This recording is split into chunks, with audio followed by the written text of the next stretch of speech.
welcome to everybody still listening. How are you doing today? We are going to be reading a story, but first up we are going to be reading the Bible, then we are going to be doing the synopsis with Kimberly, then we are going to be reading Fellowship of the Ring, and I did not look over there. And the... I have no idea what I'm doing. And the first word is... a name. I know. Go. Whisper. All right. Frodo, yes, Frodo.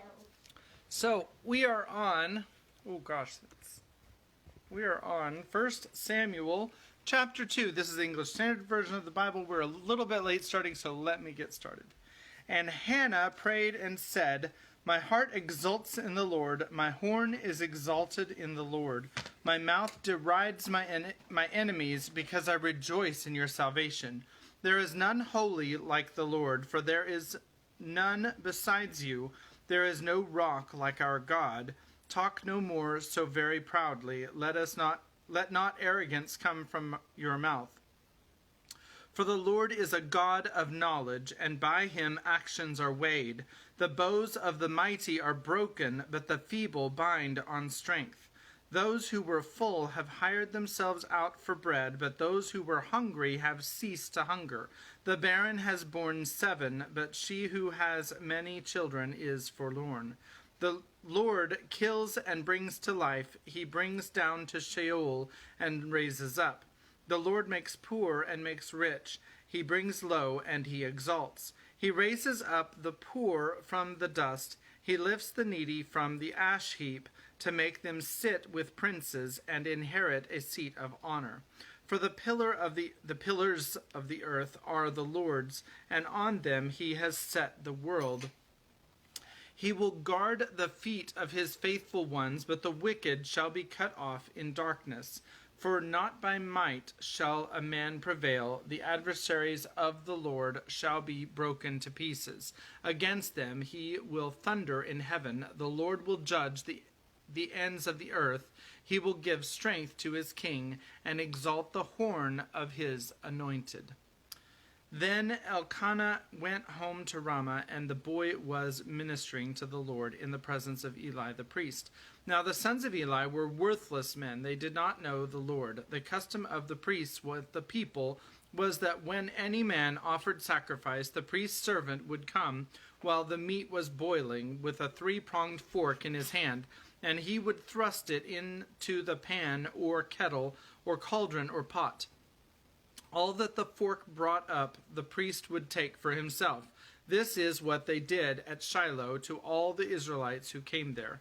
Moreover, before the fat was burned, the priest's servant would come and say to the man who was sacrificing, "Give meat for the priest to roast, for he will not accept boiled meat from you, but only raw." And if the man said to him, "Let them burn the fat first, and then take as much as you wish," he would say, "No, you must give it now, and if not, I will take it by force." Thus the sin of the young men was very great in the sight of the Lord, for the men treated the offering of the Lord with contempt. Samuel was ministering before the Lord, a boy clothed with a linen ephod, and his mother used to make for him a little robe and take it to him each year when she went up with her husband to offer the yearly sacrifice. Then Eli would bless Elkanah and his wife and say, "May the Lord give you children by this woman for the petition she asked of the Lord." So then they would return to their home. Indeed, the Lord visited Hannah, and she conceived and bore 3 sons and 2 daughters, and the boy Samuel grew in the presence of the Lord.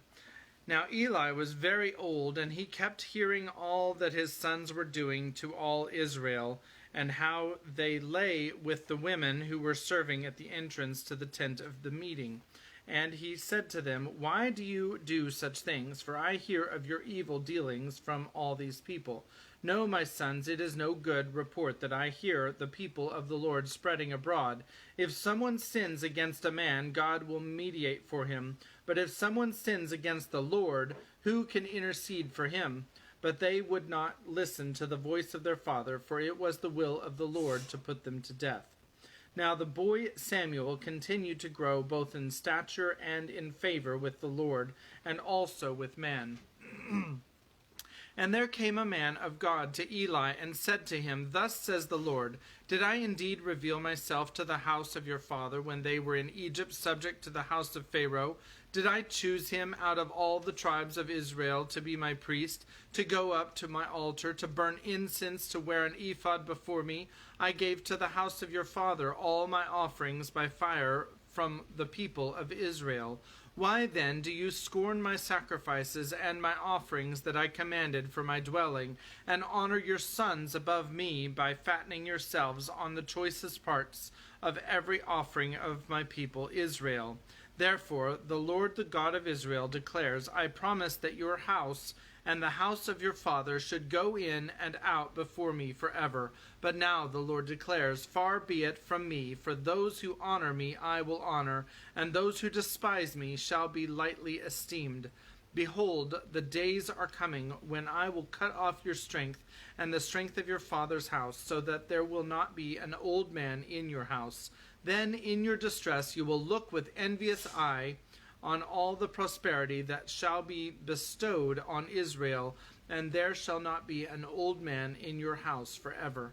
The only one of you whom I shall not cut off from my altar shall be spared to weep his eyes out, to grieve his heart, and all the descendants of your house shall die by the sword of men. And this shall come upon your two sons, Hophni and Phinehas, shall be the sign to you. Both of them shall die on the same day, and I will raise up for myself a faithful priest, who shall do according to what is in my heart and in my mind. And I will build him a sure house, and he shall go in and out before my anointed forever. And everyone who is left in your house shall come to implore him for a piece of silver or a loaf of bread, and shall say, Please put me in one of the priest's places, that I may eat a morsel of bread. That's the end of 1 Samuel chapter 2. I hope that God is blessing the reading of his word. These are not some very nice words about this Hophni and Phinehas. So hopefully we can agree not to be like them, but to follow the Lord. Oh, I also forgot to make another announcement. Before we're doing the synopsis, we're doing the fake synopsis with my daddy. Hope you enjoyed the fake synopsis. I don't know anything about what he's saying. Okay, but what did happen in the last chapter was... This is what I'm talking about right now. What did happen in the last chapter was... So, Merry and Pippin and the Bulger dude, Fatty Bulger, and Sam, they were all in a conspiracy together, and what they did was they, in their conspiracy, they went up to the Black Tower and they cut off the head of Sauron, and then Sauron died, and that was the end of the story. The end. Dad, you seem to want to end this story really fast. Okay, so now Kimberly's here to tell you what really happened. You've really done this like Kim? 3 times now. Dad has either killed off Sauron or the hobbits, all our main characters, or he's just flat out ended the story. So many times I've lost count, but everybody was in a conspiracy, and they are like, okay, so Frodo and Bilbo, they have this magic ring that turns them invisible, so they know about the ring, and they know about all the times that Gandalf had been talking with them because of Sam, who was listening in and telling them. Hopefully he doesn't get turned into a toad. But I don't think he will. But Frodo now has a lot of friends who are coming with him. And they went over to the house. And one person is going to stay behind and pretend to be Frodo. so that they can get an even bigger head start than what they already have.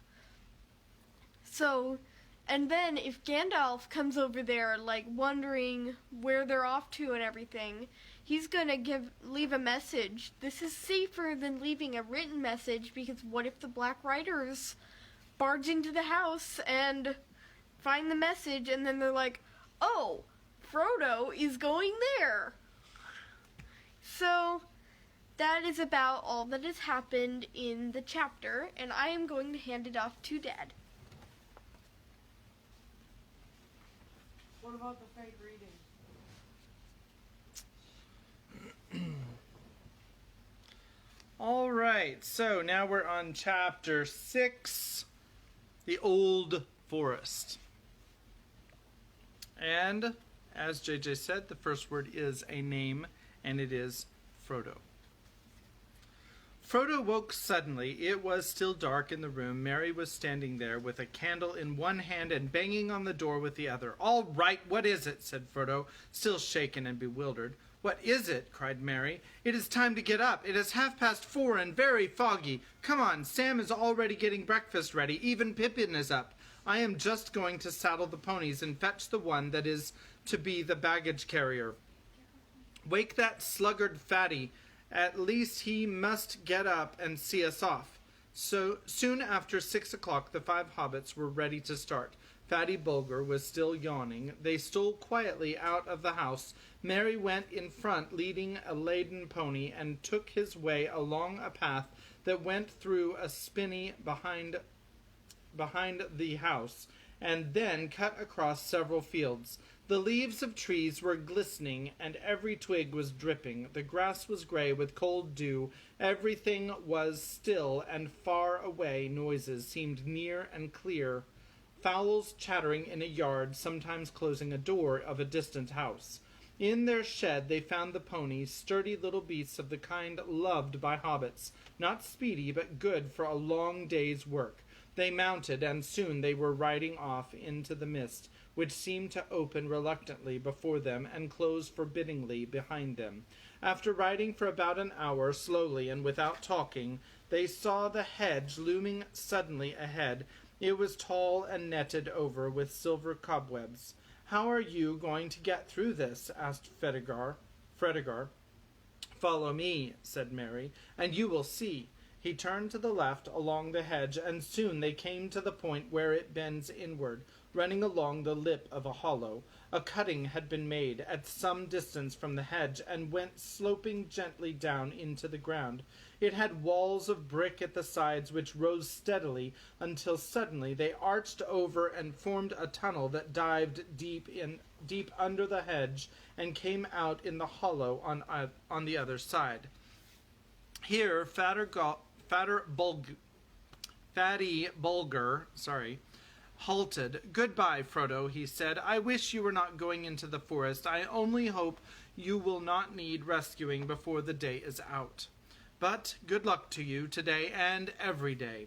If there are no worse things ahead than the old forest, I shall be lucky," said Frodo.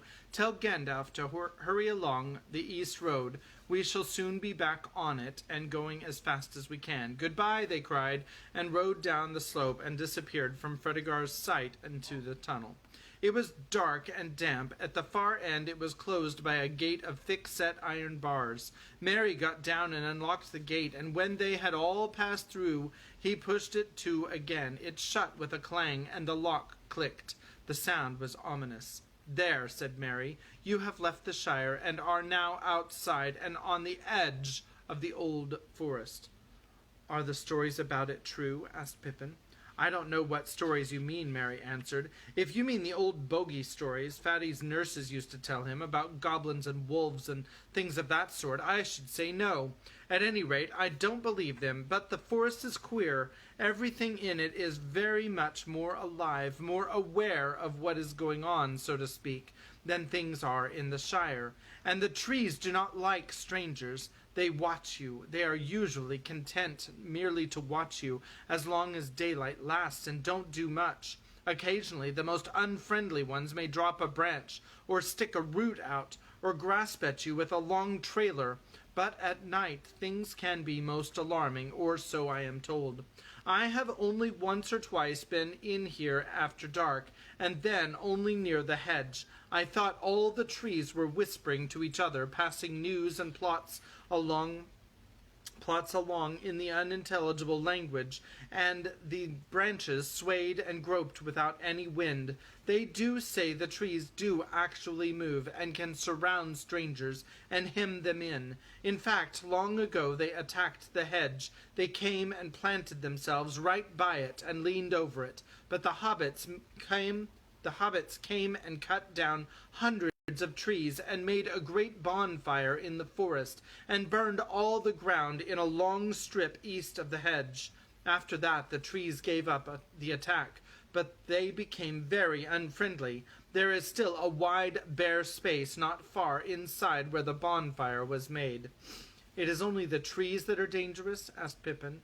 There are various queer things living deep in the forest, and on the far side, said Mary, or at least I have heard so, but I have never seen any of them, but something makes paths. Wherever one comes inside, one finds open tracks, but they seem to shift and change from time to time in a queer fashion.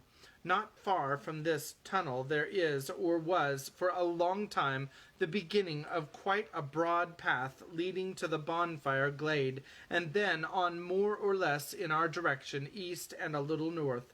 That is the path I am going to try and find. The hobbits now left the tunnel gate and rode across the wide hollow. In the far side was a faint path leading up onto the floor of the forest, 100 yards and more beyond the hedge, but it vanished as soon as it brought them under the trees. Looking back, they could see the dark line of the hedge through the stems of the trees that were already thick about them. Looking ahead, they could see only tree trunks of innumerable sizes and shapes, straight or bent, twisted, leaning, squat or slender, smooth or gnarled and branched, and all of the stems were green or gray with moss and slimy, shaggy growths. Mary alone seemed fairly cheerful. You had better lead on and find that path, Frodo said to him. Don't let us lose one another, or forget which way the hedge lies.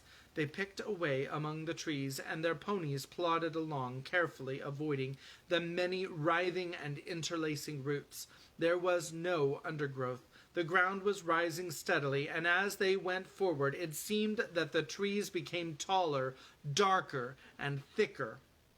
There was no sound except an occasional drip of moisture falling through the still leaves. For the moment there was no whispering or movement among the branches, but they all got an uncomfortable feeling that they were being watched with disapproval, deepening to dislike and even enmity. The feeling steadily grew until they found themselves looking up quickly or glancing back over their shoulders as if they expected a sudden blow.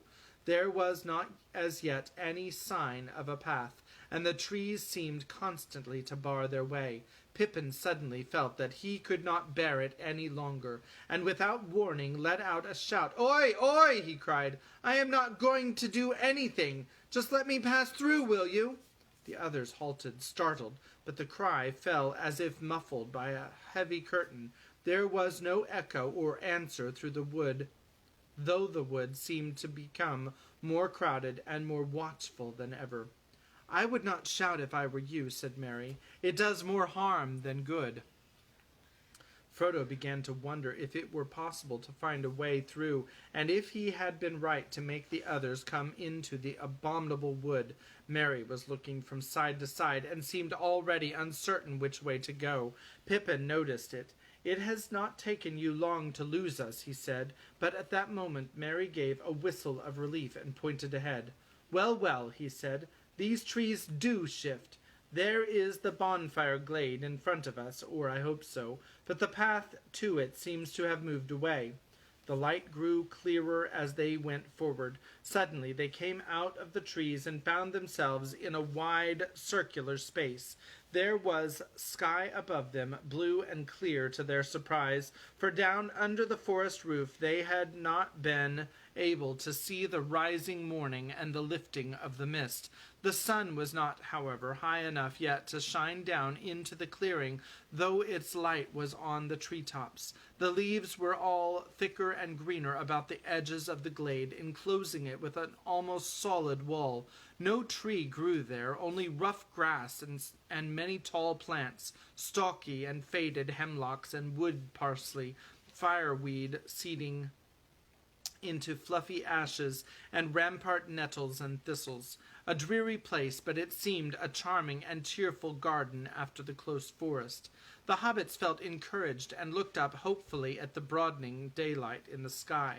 At the far side of the glade there was a break in the wall of trees, and a clear path beyond it. They could see it running on into the wood, wide in places and open above, though every now and again the trees drew in and overshadowed it with their dark boughs. Up this path they rode. They were still climbing gently, but they now went much quicker and with better heart, for it seemed to them that the forest had relented and was going to let them pass unhindered after all. But after a while the air began to get hot and stuffy. The trees drew close again on either side, and they could no longer see far ahead. Now, stronger than ever, they felt again the ill will of the wood pressing on them. So silent was it that the fall of their ponies' hoofs, rustling on dead leaves and occasionally stumbling on hidden roots, seemed to thud in their ears. Frodo tried to sing a song to encourage them, but his voice sank to a murmur. O wanderers in the shadowed land, despair not, for though dark they stand, all woods there be must end at last, and see the open sun go past. The setting sun, the rising sun, the day's end or the day's begun. For east or west all woods must fail. Even as he said the word, his voice faded into silence. The air seemed heavy, and the making of words wearisome. Just behind them, a large branch fell from an old overhanging tree with a crash into the path. The trees seemed to close in before them. They do not like all that about ending and failing, said Mary. I should not sing any more at present. Wait till we do get to the edge, and then we'll turn and give them a rousing chorus. He spoke cheerfully, and if he felt any great anxiety, he did not show it. The others did not answer. They were depressed. A heavy weight was settling steadily on Frodo's heart, and he regretted now with every step forward that he had ever thought of challenging the menace of the trees.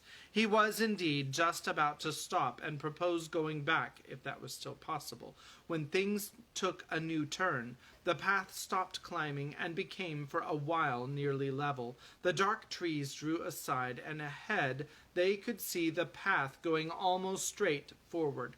Before them, but some distance off, there stood a green hilltop, treeless, rising like a bald head of an encircling wood. The path seemed to be making directly for it. They now hurried forward again. Here's a picture of the wood. I'll just show you the picture real fast.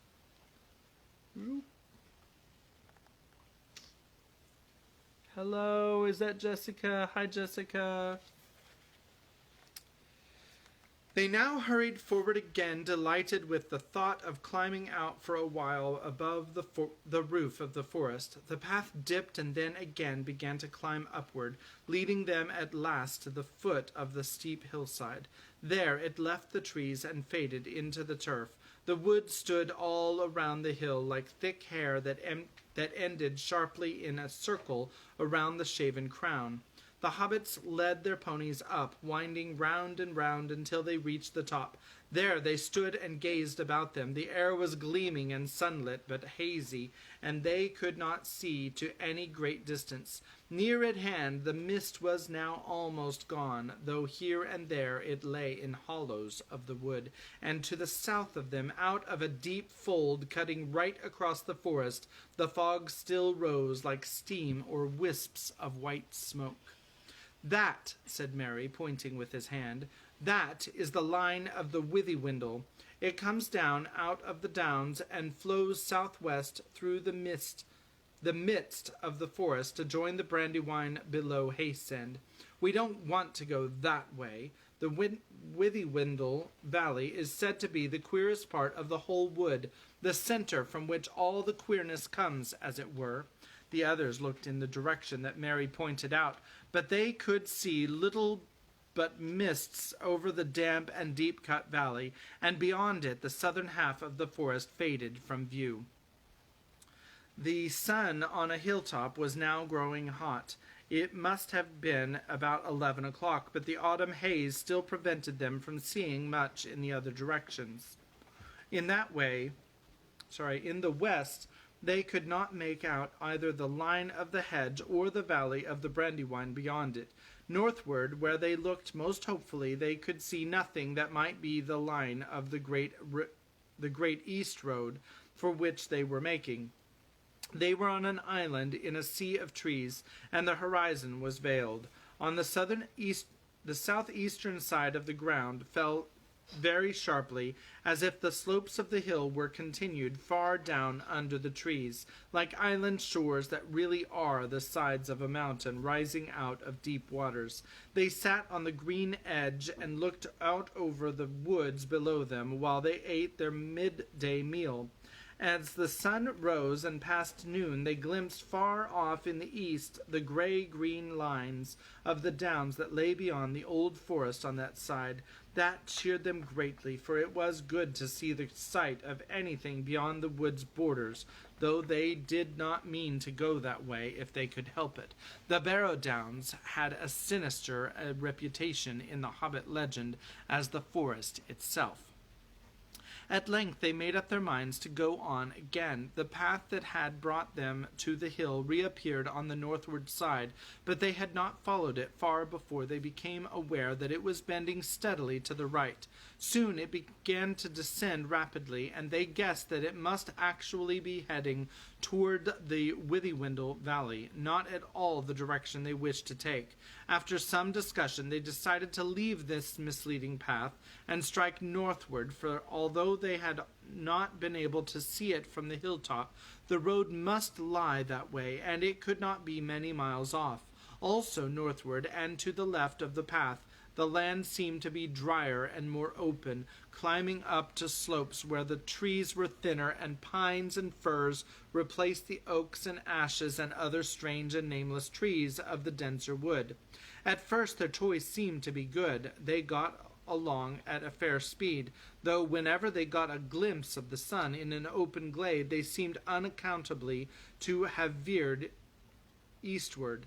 But after a time the trees began to close in again just where they had appeared from a distance, to be thinner and less tangled. Then deep folds in the ground were discovered unexpectedly, like the ruts of great giant wheels, or wide moats and sunken roads long disused and choked with brambles. These lay usually right across their line of march, and could only be crossed by scrambling down and out again, which was troublesome and difficult with their ponies. Each time they climbed down, they found the hollow filled with thick bushes and matted undergrowth, which somehow would not yield to the left, but only gave way when they turned to the right, and they had to go some distance along the bottom before they could find a way up the further bank. Each time they clambered out, the trees seemed deeper and darker, and always to the left and upwards it was most difficult to find a way, and they were forced to the right and downwards. After an hour or two they had lost all clear sense of direction, though they knew well enough that they had long ceased to go northward at all. They were being headed off, and were simply following a course chosen for them, eastwards and southwards into the heart of the forest, and not out of it.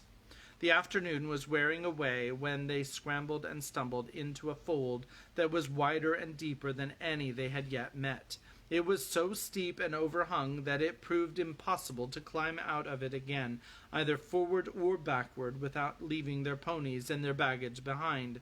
All they could do was to follow the fold downwards. The ground grew soft and in places boggy. Springs appeared in the banks, and soon they found themselves following a brook that trickled and babbled through the weedy bed. Then the ground began to fall rapidly, and the brook, growing strong and noisy, flowed and leapt swiftly downhill. They were in a deep, dim-lit gully overarched by trees high above them. After stumbling along for some way along the stream, they came quite suddenly out of the gloom, as if through a gate they saw the sunlight before them. Coming to the opening, they found that they had made their way down through a cleft in the high, steep bank, almost a cliff. At its feet was a wide space of grass and reeds, and in the distance could be glimpsed another bank almost as steep. A golden afternoon of late sunshine lay warm and drowsy upon the hidden land between. In the midst of it there wound lazily a dark river of brown water, bordered with ancient willows, arched over with willows, blocked with fallen willows, and flecked with thousands of faded willow leaves. The air was thick with them, fluttering yellow from the branches, for there was a warm and gentle breeze blowing softly in the valley. Softly in the valley, and the reeds were rustling, and the willow boughs were creaking. "Well, now I have at least some notion of where we are," said Mary. "We have almost come in the opposite direction to which we intended. This is the river Withywindle. I will go on and explore." He passed out into the sunshine and disappeared into the long grasses. After a while he reappeared and reported that there was fairly solid ground between the cliff foot and the river. In some places firm turf went down to the water's edge. "What's more," he said, "there seems to be something like a footpath winding along on this side of the river. If we turn left and follow it, we shall be bound to come out on the east side of the forest, eventually." "I dare say," said Pippin. "That is, if the track goes on so far, and does not simply lead us into a bog and leave us there. Who made the track, do you suppose, and why? I am sure it was not for our benefit. I am getting very suspicious of this forest and everything in it, and I begin to believe all the stories about it. And have you any idea how far eastward we should have to go?" "No," said Mary, "I haven't. I don't know in the least how far down the Withywindle we are, or who could possibly come here often enough to make a path along it. But there is no other way out that I can see or think of." There being nothing else for it, they filed out, and Mary led them to the path that he had discovered. Everywhere the reeds and grasses were lush and tall in places far above their heads, but once found, the path was easy to follow as it turned and twisted, picking out the sounder ground among the bogs and pools. Here and there it passed over other rills, running down gullies into the Withywindle out of the higher forest lands, and at these points there were tree trunks or bundles of brushwood laid carefully across. The hobbits began to feel very hot. There were armies of flies of all kinds buzzing around their ears, and the afternoon sun was burning on their backs. At last they came suddenly into a thin shade. Great gray branches reached across the path. Each step forward became more reluctant than the last. Sleepiness seemed to be creeping out of the ground and up their legs, and falling softly out of the air upon their heads and eyes. Frodo felt his chin go down and his head nod. Just in front of him, Pippin fell forward on to his knees. Frodo halted. "It's no good," he heard Mary saying. "Can't go another step without rest. Must have a nap. It's cool under these willows, less flies." Frodo did not like the sound of this. "Come on," he cried. "We can't have a nap yet. We must get clear of the forest first." But the others were too far gone to care. Beside them, Sam stood yawning and blinking stupidly. Suddenly, Frodo himself felt sleep overwhelming him. His head swam. There now seemed hardly a sound in the air. The flies had stopped buzzing. Only a gentle noise on the edge of clearing.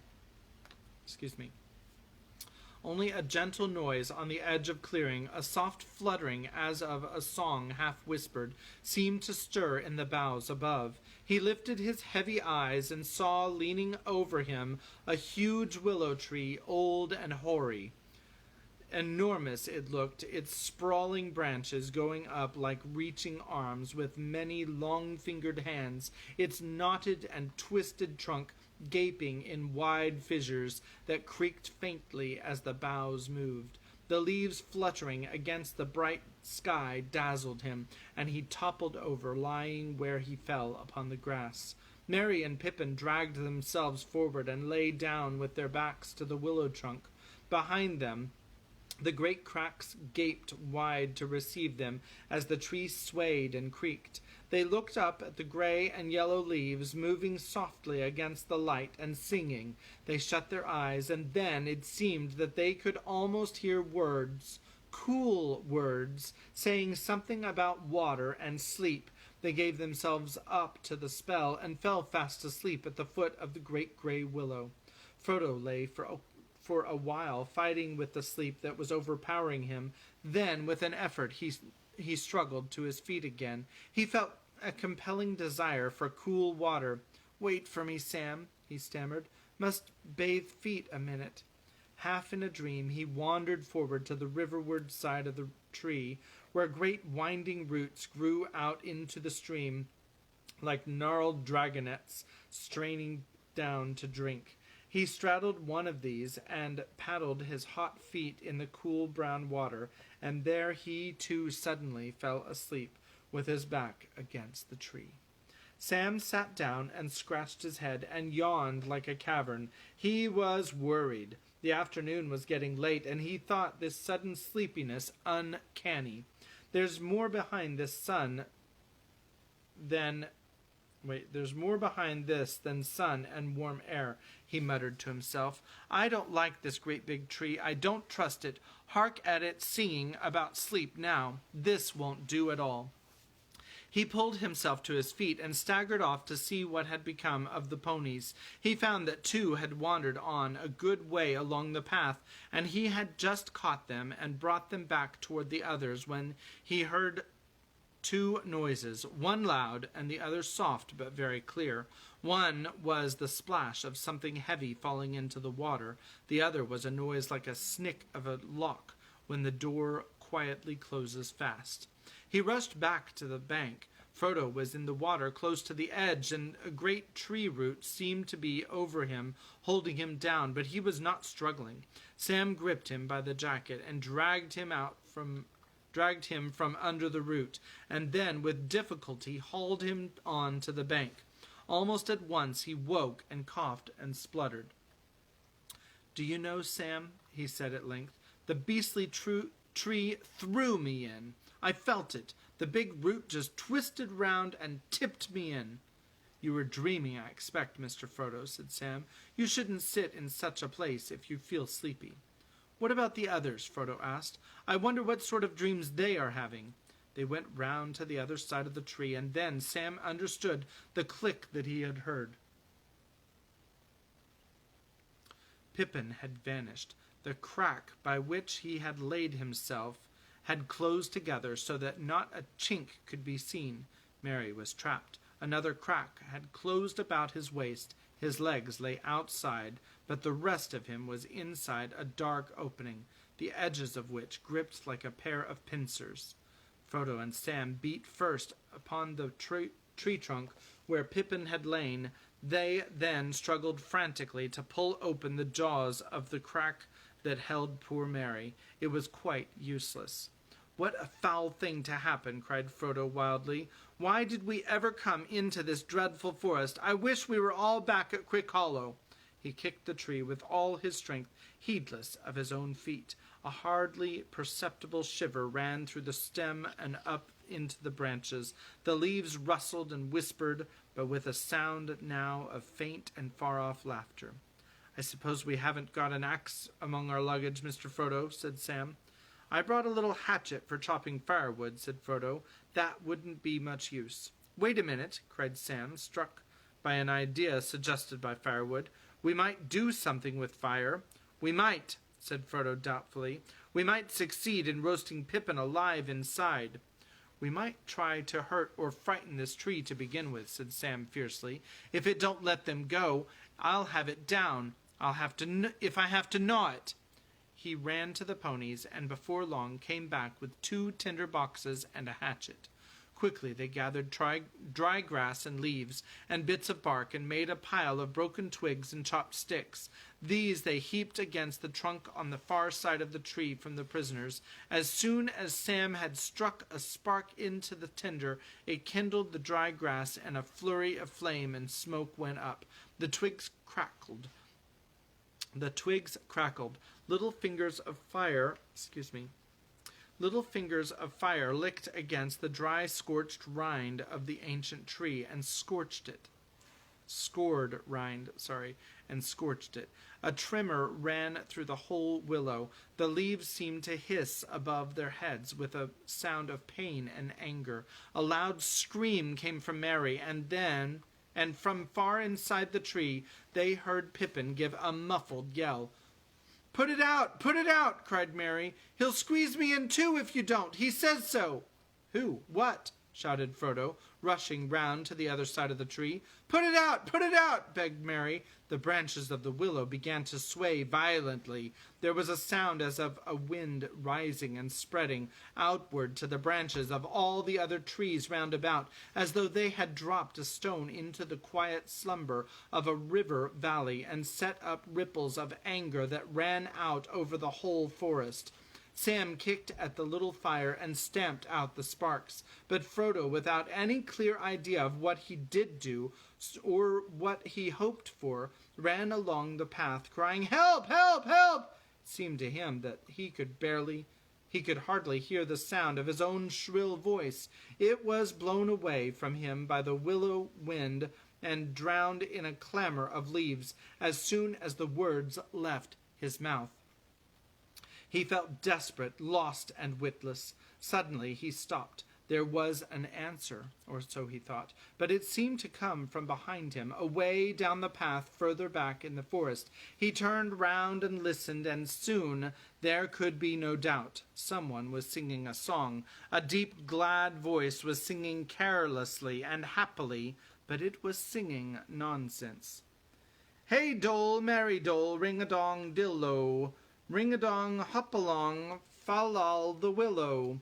Tom-bomb, jolly Tom, tom-bombadillo."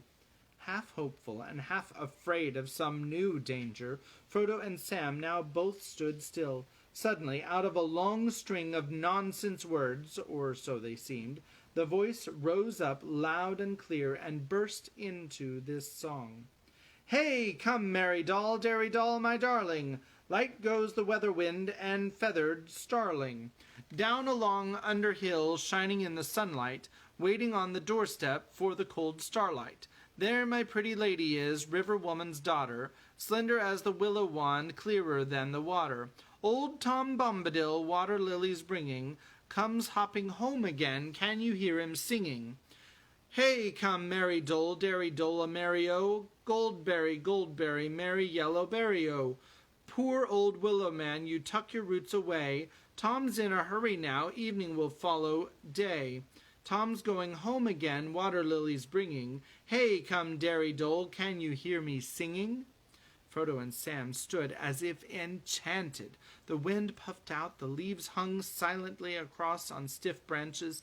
There was another burst of song, and then suddenly, hopping and dancing along the path, there appeared above the reeds an old battered hat with a tall crown and a long blue feather stuck in the band. With another hop and a bound there came into view a man, or so it seemed. At any rate, he was too large and heavy for a hobbit, if not quite tall enough for one of the big people, though he made noise enough for one, stumping along with great yellow boots on his thick legs, and charging through grass and rushes like a cow going down to drink. He had a blue coat and a long brown beard. His eyes were blue and bright, and his face was red as a ripe apple, but creased into 100 wrinkles of laughter. It in his hands he carried on a large leaf as on a tray a small pile of white water lilies. "Help!" cried Frodo and Sam, running towards him with their hands stretched out. "Whoa, whoa, steady there!" cried the old man, holding up one hand, and they stopped short as if they had been struck stiff. "Now, my little fellows, where be you a-going to puffin' like a bellows? What's the matter here, then? Do you know who I am? I'm Tom Bombadil. Tell me what's your trouble. Tom's in a hurry now. Don't you crush my lilies." "My friends are caught in the willow tree," cried Frodo breathlessly. "Master Merry's been being squeezed in a crack," cried Sam.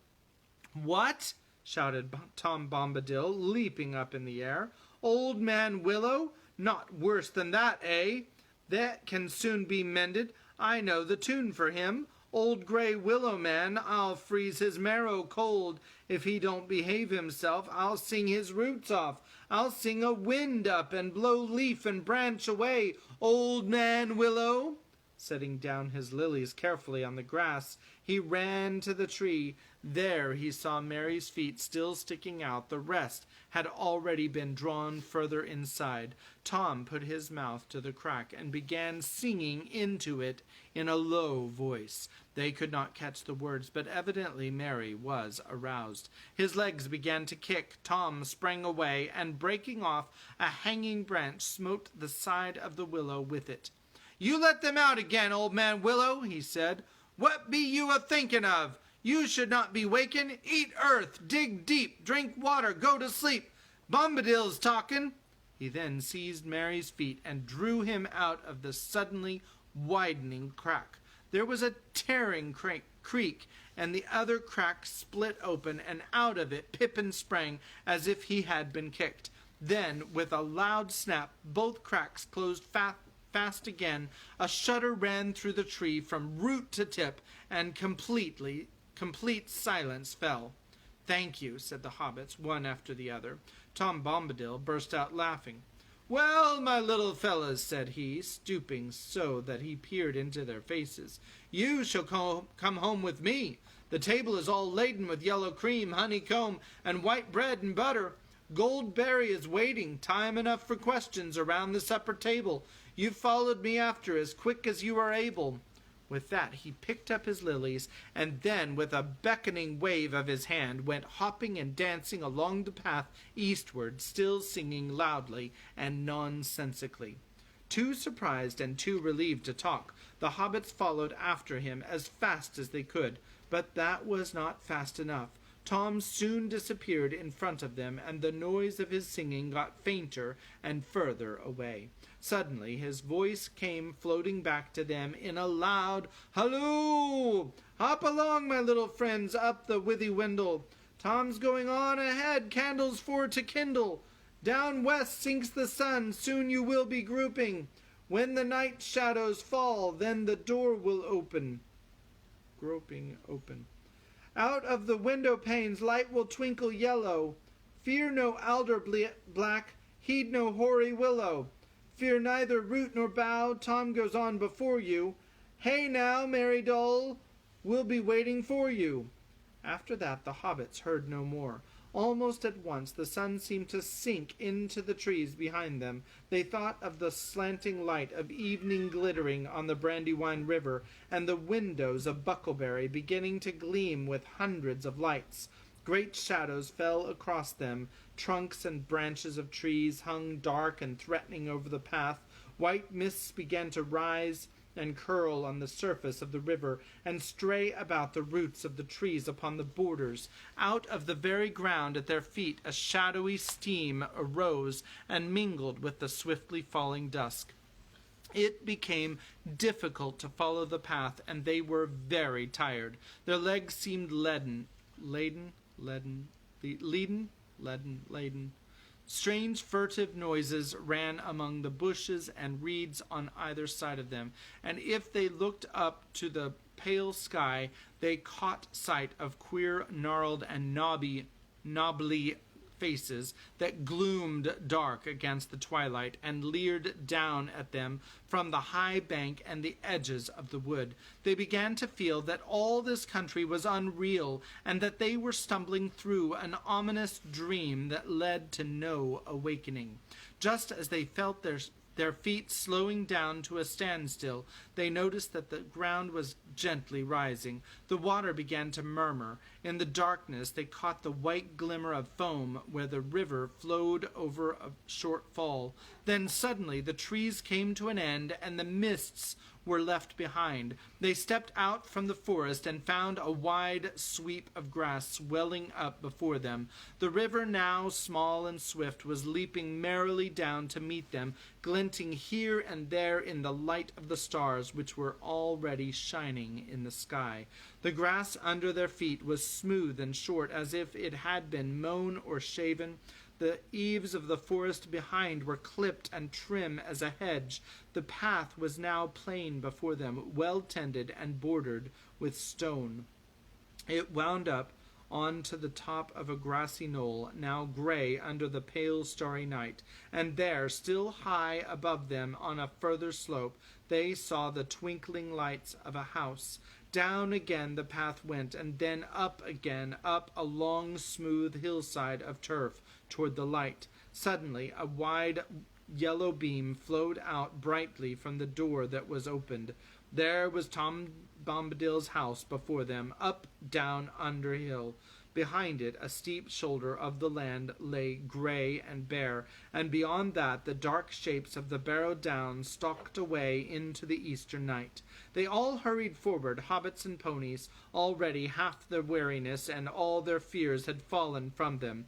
"Hey, come, merry Dole!" rolled out the song to greet them. "Hey, come, Derry Dole! Hop along, my hearties! Hobbits, ponies, all, we are fond of parties. Now let the fun begin. Let us sing together."